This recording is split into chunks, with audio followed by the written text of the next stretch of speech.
Happy Mother's Day to all the mothers out there.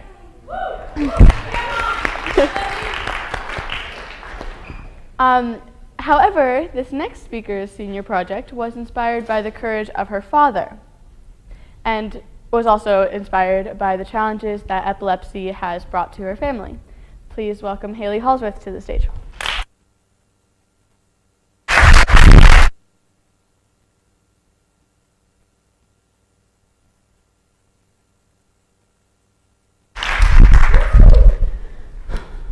My father has epilepsy. Doctors say he developed the condition from playing football and several other times when he suffered head trauma. His first seizure was at the age of 26. His type of seizure disorder is defined as nocturnal grand mal seizures, which means my father only has seizures in his sleep. My dad's seizures occur in the frontal and occipital lobes of his brain. Unfortunately, even after being in a clinical trial, the doctors told my family that the surgery for my dad's epilepsy had not permanently stopped my father's seizures. It was during the wintertime, and I was in the 8th grade. My father was at Jefferson Hospital for almost 27 days. The trial tested for the location of where his epilepsy came from, and that is when they realized that the seizures came from his frontal and occipital lobes of his brain. They told us they are about 10 years behind on research on how to fix his specific kind of seizures. This is when I first learned that research for epilepsy is among the lowest funded of all brain disorders. If you didn't already know what a seizure might look like, then picture this. It all starts with a warning sign. One warning sign my family picks up on before my dad goes into a seizure is if he had a short temper throughout the day. We have linked flashing lights and startling occurrences to also bring on seizures. During a seizure, my dad can't breathe because his tongue is blocking his airways. My mom usually flips him over to his side so that his tongue goes to the side so that he can breathe. His muscles tense up and he flails his arms around. We try to keep them by his side so no one gets hurt. After a seizure, my dad wakes up with pulled muscles and a bitten tongue. He also has a migraine that is so painful that he normally stays in bed for the following day because any light or any movement can make it worse. My dad's disorder doesn't just affect him, it affects our family. When I was younger, I was scared to have sleepovers. I thought my dad might go into a seizure in the middle of the night and scare my friends away. My mom became increasingly anxious throughout the years. It was harder for her to sleep knowing that my dad could go into a seizure right next to her any time in the middle of the night. After growing up, I've came to understand my father's disorder more. Epilepsy has extremely detrimental symptoms, causes, and effects that affect the patient and also the surrounding world around the patient. I can't imagine living with this disorder has any upsides other than to be able to share your own story. And my dad's life is just one of millions that epilepsy affects every single day. I thought it was upsetting to think that such a traumatic disorder could be so neglected. From that day forward, I knew I wanted to help speed up the process of finding a cure for my dad's specific kind of epilepsy. I chose to take senior project this year with the intention of spreading awareness for the epilepsy for not only my father, but for the millions of people it affects every single day. Before starting my senior year of high school, I spent the summer brainstorming ideas of what I could do to raise awareness for epilepsy. At first, I thought of shadowing my father's surgeon for a few days to educate myself a little more about epilepsy. But I couldn't see how that could educate others about epilepsy. After researching and some long nights brainstorming, I decided my senior project was going to be putting on my own 5K color run in order to raise awareness and money for epilepsy. I scheduled the run for Sunday, March 26, 2017. Coincidentally, that date also happened to be National Purple Day for Epilepsy Awareness, so I changed the color run into being a purple run. Now, for a project like mine, I knew I needed a mentor who understood how to plan and coordinate a run. I asked Mrs. Hillary Brinteson if she would mentor me for my project, and she responded yes, without any hesitation. I knew she would be an outstanding mentor for my project because she is a running teacher who takes her class on runs almost every day. She also has many connections to people in the community who have orchestrated color runs in the past. Mrs. Brinteson and I met every week leading up to my event. Our usual meeting was Tuesday during lunch at the top of Bean Hall. Our first meeting was an overview of what ideas I had in mind for my project. After a few meetings, all of a sudden, we were planning my announcement for my event. And before I knew it, we were marking out a route together. We made sure to plan everything by the Sunday morning of my run. One issue I had when facing my project was the cost of materials.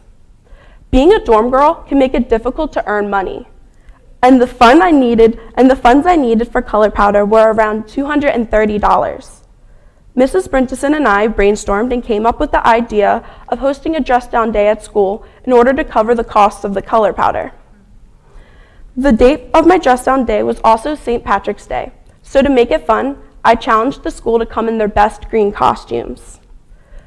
The Monday before my event, Mrs. Brinteson and I drove around to map out the route for the runners.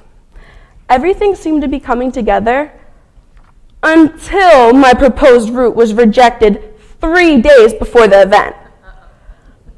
Mrs. Brinteson and I tried finding new routes that would satisfy the local authorities. I contacted Mrs. Heather Klein, who pointed me toward Mrs. Christina Irwin, who helped me design a route that was finally approved. I ended up talking to almost 10 different people on the phone that night. Not to mention, that same week before my run, I was practicing to be the MC in the school's oratorical event, which didn't leave much more time for any more snags in my project. But after all that worry, everything seemed to be in place. The day of my event came, and it couldn't have gone any better. I had Delta Mu volunteers help set up and clean up.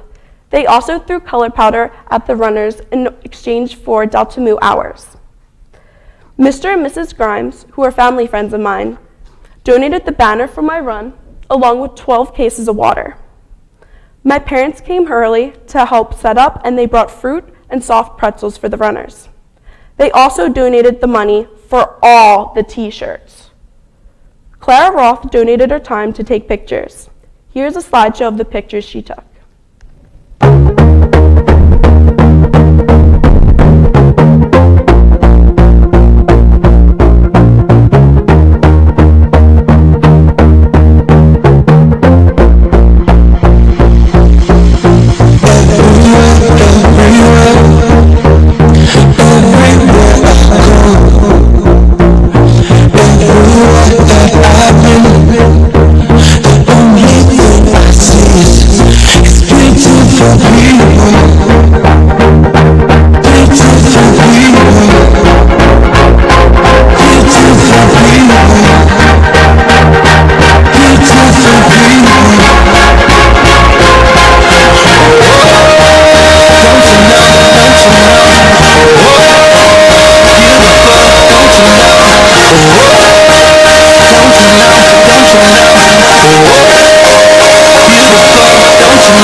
Once the run had started, I felt a sense of accomplishment. It was satisfying seeing all my hard work running around in front of me, literally.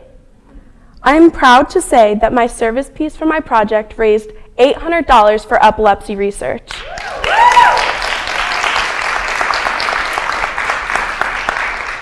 It warmed my heart seeing the people in the community coming together to support something that meant so much to me. Now, I bet a mere $800 won't buy the state-of-the-art technology needed in order to cure epilepsy, but that's not what's important. I find that the biggest takeaway from my project is that there are now more than 80 people in the community who are now more informed and aware about epilepsy. These people have a shirt from my run that says, "Seize the moment, step up for epilepsy" on the front. My hope is that in the future, they'll wear these shirts and in turn, spread the awareness even farther. This project has stretched me in a few ways. Before senior project, I was an unorganized mess who didn't know the first thing about planning a run or any event for that matter. My project helped me learn how to strive to reach the goals I want and to problem solve when a hurdle presents itself. The most important thing I've gained from my project is an increased awareness for epilepsy, which I hope will continue to be a focus in my life. I am proud to say that I stepped up for epilepsy. Now it's your turn to take a shot. Thank you.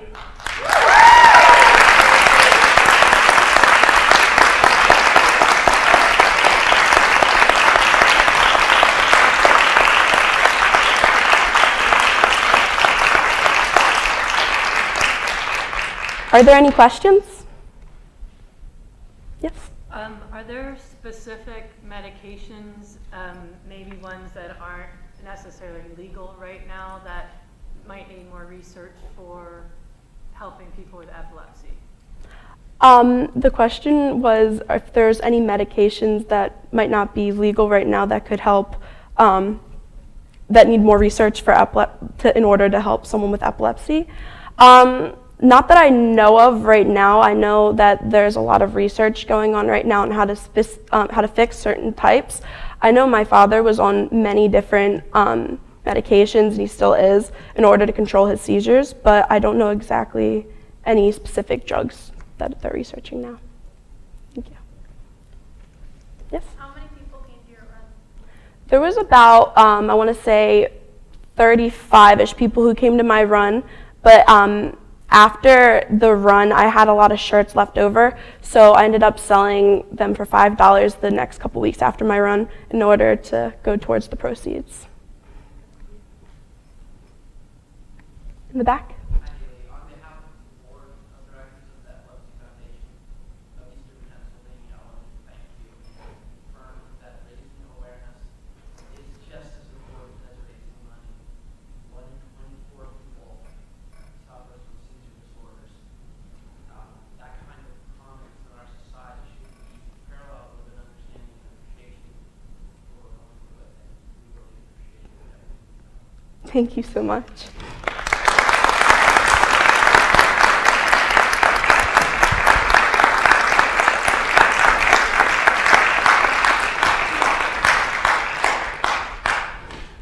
Any more? Good job. Thank you so much.